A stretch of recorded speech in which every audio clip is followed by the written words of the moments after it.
All right, mate. So Ren, from memory now, I think I seen a message from you yesterday asking about Ren, and whatever happened, I must have read it and completely forgot about it. So you said you got on about 24ish. That sounds fantastic. 24, did it even get to 24? Bloody hell.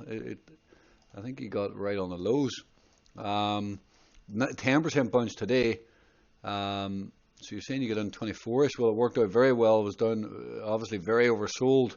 So, I mean, it's a fantastic. If you're on a 24, I mean, you have to try and hold that. It's a very nice buy. Um, we can see the big M pattern here at this point. And it was like, yeah, an absolutely beautiful stop hunt. Like buying down below this previous low after a huge drop is an absolute must if you've seen that. I mean, I'm only seeing REN now. It's a coin I haven't looked at in a long time, actually. Let's go to the 3-day.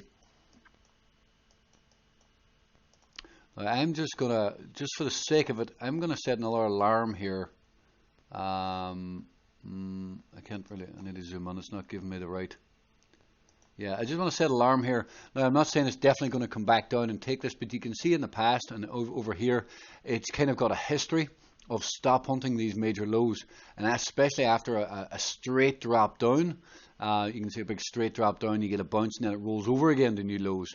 So if something similar does happen, then I want to be getting prepared to buy REN again if it tries to stop hunt again.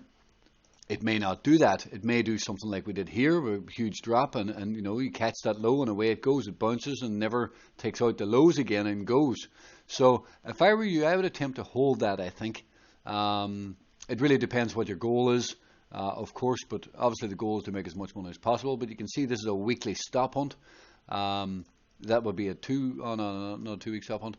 But this is very nice, you know. This is a 2-week stop hunt of this level, and it's a big level. You know, you want a new 2-week to open up and get that oversold bounce without taking out these lows. So I think fantastic buy, mate. Very well done. Huge drop into a stop hunt on a major level. Honestly, I think this gets a good bounce. I think you're in a good position here. Up 8% here today. Again, you know, overall it needs a new monthly. But here's the kicker. Here's what happened before. You can see this candle right here. It's double-ended wick here and a wick here. And the last time we had one of them was in here. The next month actually came down and stop hunted the level before getting the big pump. Now that was kind of my thought process in setting that alarm. I'm going to set 2 alarms just in case, because that could be very important after a 3-month downside into a major level. Like, look at all this action back in here as well. It's a big level right in here. So there really should be a decent bounce off that level. You could even add if it got a stop hunt. Obviously, you know, it always runs a risk of dropping and having a 4th month to the downside, you know, if things were extremely bearish. But you know, it definitely is into a major level, and if I were you, I'd probably attempt to hold it, and I would watch for another stop hunt and potentially add to my position if that stop hunt happened.